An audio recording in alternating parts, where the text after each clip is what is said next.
Hi! We are Group 3! So this is our final project for MSD 101. Enjoy watching!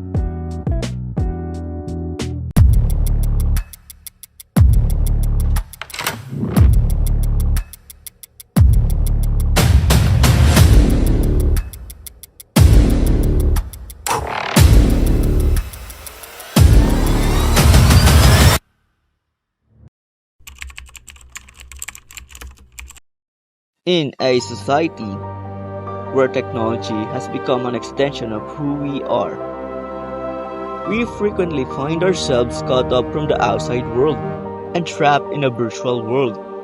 However, what occurs if this disconnection turns into an addiction?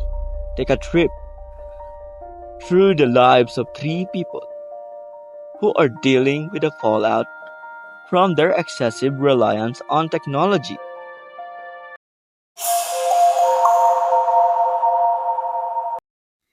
Here we meet Elise, a young woman in her 20s, sitting alone in her apartment.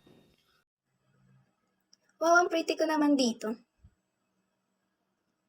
Ganda ng ngiti ko dito. Pero nasa na kaya yung bracelet ko na to? Ganda ng dress ko dito.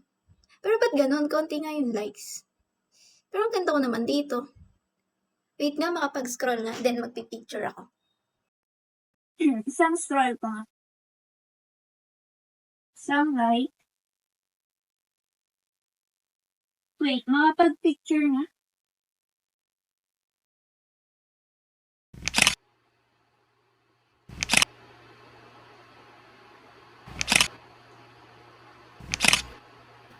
Ano kaya magandang i-post? Ito kaya. Eh, kaso mukha akong bata masyado dito. Eh, ito. Ay, masyado akong mangiti. Parang maganda rin. Ay, ito na lang. Ito na lang i-post.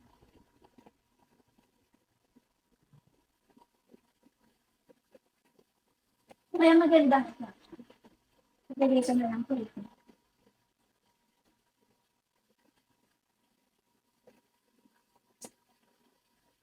Okay, na-post na. Elise is engrossed in her virtual world, looking to comments and likes for acceptance. Nevertheless, her self-esteem has suffered as the result of her relentless desire for acceptance.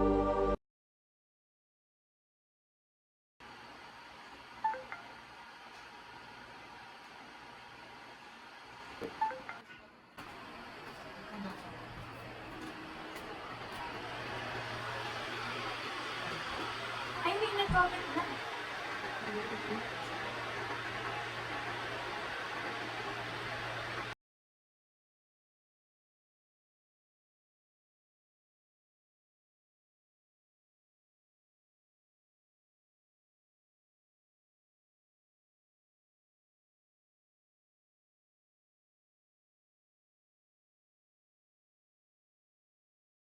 Wala, bakit mas madaming bash kung sa sa mga heart?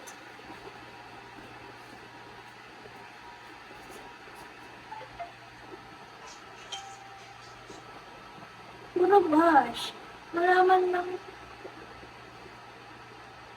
Despite the highs of social media validation, Ellie's self-esteem is fragile, shattered by the slightest hint of criticism.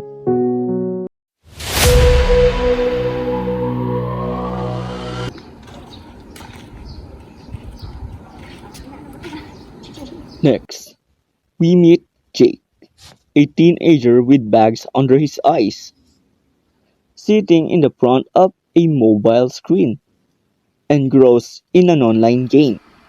Itong mga kalaban kampi na to, nag-iisa rin maglaro eh. Game pa itong mga to. Jake! Kakain na! Nang oras ka na naglalaro dyan ah! Wait lang ma. Baka nagutom mamaya na. Laro ka ng laro dyan? Wala ka bang gawa sa eskwelahan? Ako na bahala dun. Kapag ikaw bumagsak ka, sinasabi ko sa'yo. Kumain na! Oh. Despite of his mother's attempts to pull him away from the screen, Jake remained fixated on his game, unable to tear himself away. For Jake, the real world pales in comparison to the excitement and adventure found in his favorite games.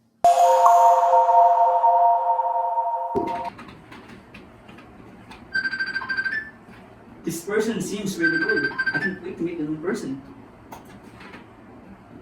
Hello? Hi. Kamusta? I'm fine. How about you? Okay lang naman din. Kamusta ka din sa problema ko ba? I'm really bored. That's all. How about you? What are you doing? Nanonood lang ng mga movies. What movie? Can you recommend me some? May movie. Seems interesting. Here we meet Alex, a teenager sitting alone in his room, engrossed in his smartphone, chatting with strangers on the social media app. Nanonood ako ng movies para hindi ako ma-bored, tapos yung mga problema ko natatangan sa problema. Ikaw ba? I just like playing online games, but I can watch some movies if you want. Can you recommend me some? What kind ba? Wait, someone is in the door. Hey, Mom. Alex, sino yung kausap mo? Kilala mo ba yan? It's fine, Mom. Mababait sila. Basta marami yung pagkakapareho. Alam ko kung paano hindi yung pala ako online. Ay nako Alex, mag-iingat ka. Maaari ka mapahamak at sa pagkitiwala mo na kung sino-sino, lalo na online. Kilala mo ba yan? Alam ko kung paano gagawin sa sarili ko, hindi ma. Kumagalala. Alex doesn't realize the threats associated with the digital world, including those posed by cyberbullying and online predators. He is vulnerable to manipulation and exploitation.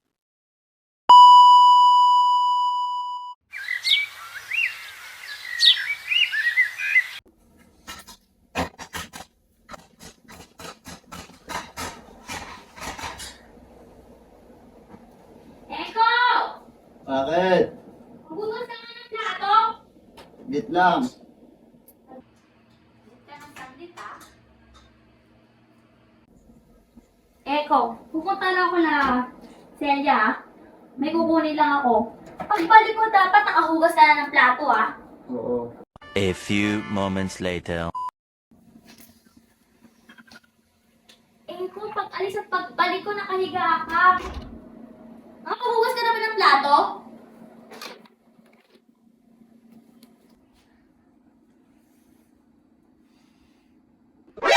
何？お前はもう死んでいる。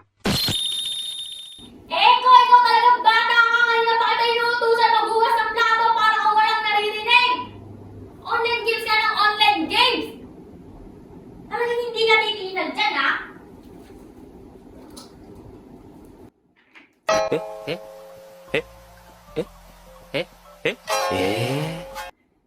Ito na nga eh.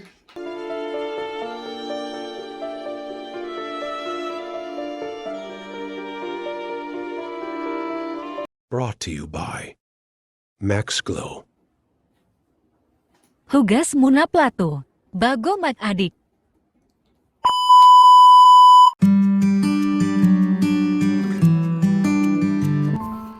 Elise sits in her room with saddened face as she reads hurtful comments on her social media post.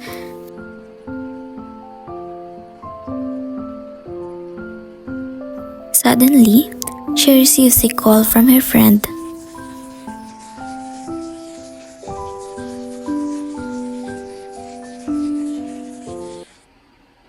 Hello? Hello? Ito, medyo malungkot dahil nandun yun sa post ko, tapos ang daming bong. Yun nga, inaaraw ka rin naman di-upgrade. Oo, kasi bumaba confidence ko, feeling ko ang pangit ko talaga. Ano ba? Hindi ka pangit. So, let mo na lang. May nakilala kasi ako therapist about, alam mo, na ako pa i-grow na sarili. o sa ating babaw. Pagkatanda sa confidence mo, panahitics. Tingin ko kailangan mo ng therapist. Siguro nga, kailangan ko rin. Saan mo po siya? I-chat kita. Sige. Thank you. Sige, bye-bye.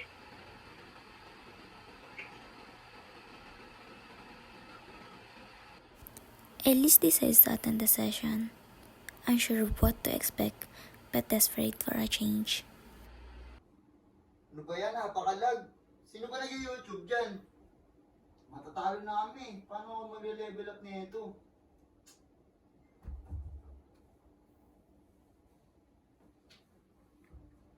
Palos mo na nga.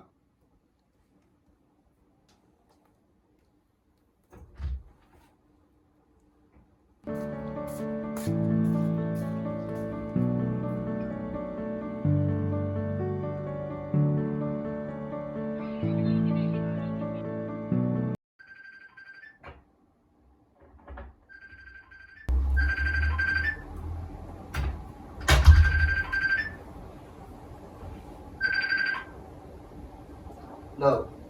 Bye. Logic, Eh, ano bakit? ka naman ang project sa OP? Kailan ba pa sana? Bukas na. Eh, wala pa ako Hindi nun. sagot sa chat eh. Di pa ako nakakagawa nun. Paano kaya yun? No? Hindi mo pwede dali-daliin yung project doon. Ano bang ginagawa mo? Naglalaro kasi ako eh. Hindi mo na tinigilan yung online games na yan. Gumawa ka na. Sige.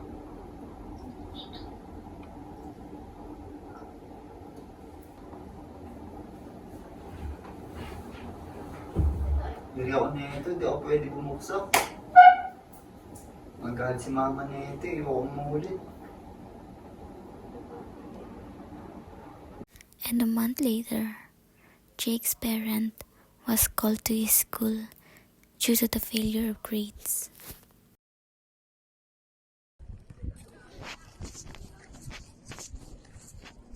Yun nga ba sinasabi ko sa'yo, Jake eh. Addict na addict ka sa mga online games na yan.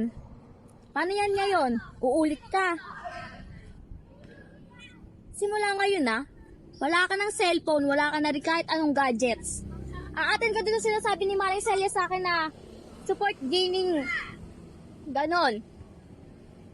Di naman ako na-addict sa online games, me. Tigilan mo ko, Jake, ha? Na sinabi sa akin ni Maring Celia dahil napapansin niya sobrang addict mo na sa mga online games na yan. Binaliwala ko yun. Yun nga, nag-recommend siya sa akin ng support gaming group na yon. Pinaliwala ko yan kasi akala ko may chance na maisip mo na sobrang lulong mo na sa mga online na yan. Hindi mo na nga ako masabayang kumain eh.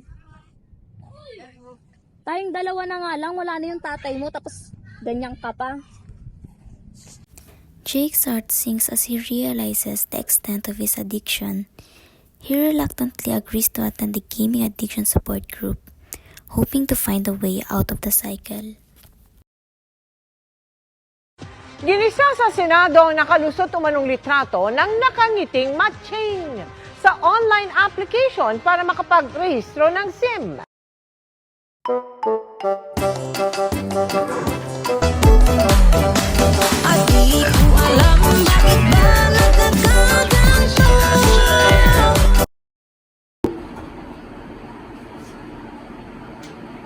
Paano nila ito nagawa sa akin?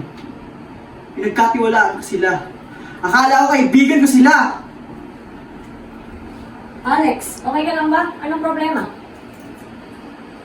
Hindi ko akalain magagawa nila sa akin. Akala ko mabubutis ng tao. Pinagkatiwalaan ko sila. Eh, na nga sinasabi ko sa iyo, anak, na magkabasa-basa mong itiwala sa atin lang. Lalo na online lang yung ginagawa mo na yan. Sorry ma, hindi ko makakasal. Love ko sa kanila. Ubayaan mo na lang sila. Alex starts to realize the seriousness of the situation and the significance of remaining safe online as he talks to his parent about his experience.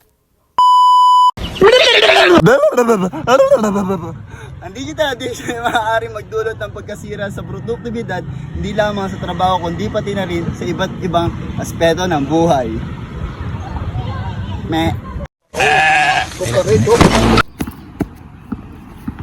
Ang digital addiction ay maaaring makaapekto sa iyong kalusugan, relasyon at kalidad ng buhay. Kaya't mahalagang balansehin ang paggamit ng teknolohiya.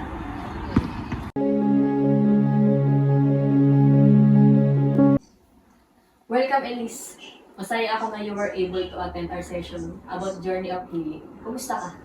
Thank you. I'm feeling overwhelmed, to be honest. Masyado akong na-consume sa social media, constantly seeking validation and approval sa ibang tao. Pero hindi pa rin yun enough. Naiintindihan ko, Elise. Common ang struggle na yun in today's digital age. Pero gusto ko lang malaman mo na hindi ka nag-isa sa journey na to. Together, we can work rebuilding your self-esteem at paghahanap ng healthier ways for you to connect with others. Ayan, simulan natin at umayos ka na ng upuan para yan. Let's start practicing by some mindfulness techniques. Ipikit mo lang yung mata mo at hingang malalim at focusing on the sensation of the air, filling your lungs. With each exhale, release any tension or stress you may be holding on to. then good, yan, ganyan. Now, gusto ko lang i-visualize ang lugar na ipapil sa'yo na safe ka at magkaroon ka ng peace. Picture yourself surrounded by nature, enveloped in warmth and tranquility. How does that feel, Elise? Ayan. Get mo na yung mga mata mo. It feels like ang laya-laya ko na nawawala na yung mga negativity sa bigat na nararamdaman ko. Nakakahinga na ulit ako ng maayos. That's wonderful to hear, Elise. Tandaan mo, mindfulness is a powerful that you can help navigate difficult emotion and cultivate a deeper sense of self-awareness.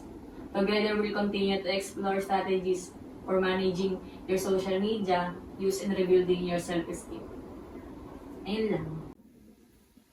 So, ayun. Sana nakatulong yung session na to at tumasan confident mo at iwas ka na lang sa mag-isip ng mga negativity. Thank you po.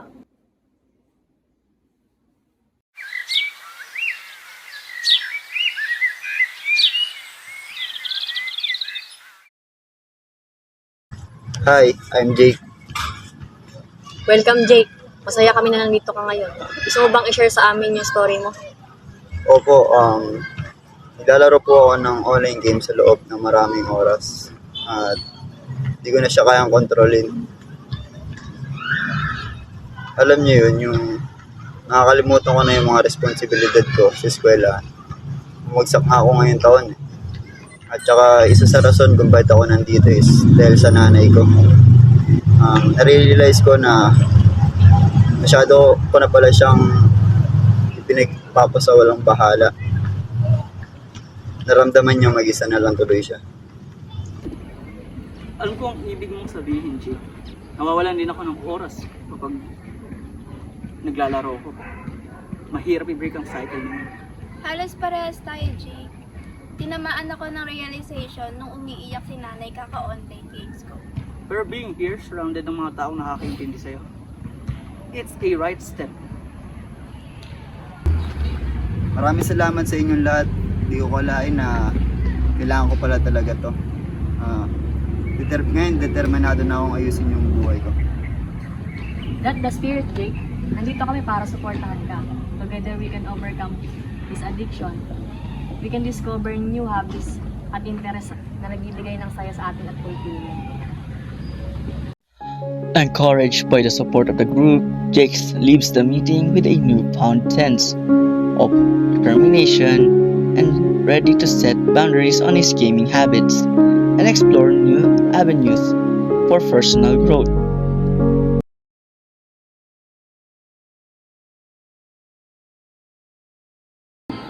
Enough is enough. Hindi ko kakayaan tong cyberbullying na to na iharas ako.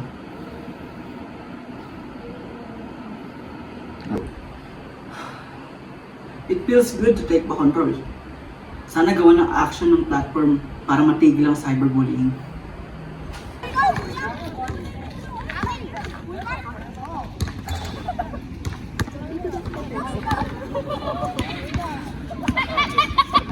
sobrang saya ko. Mag-hangout tayo today. Alam mo yun, malayo sa online drama. Talaga pre, sobra. Minsan, kailangan natin maging disconnected sa social media. And yun din ang company ng isa't isa. Nagpapasalamat din ako sa na-receive ng support both online and offline. Together, we can raise awareness sa panganib ng cyberbullying at i-empower ang mga nagsisik ng help tungkol dito.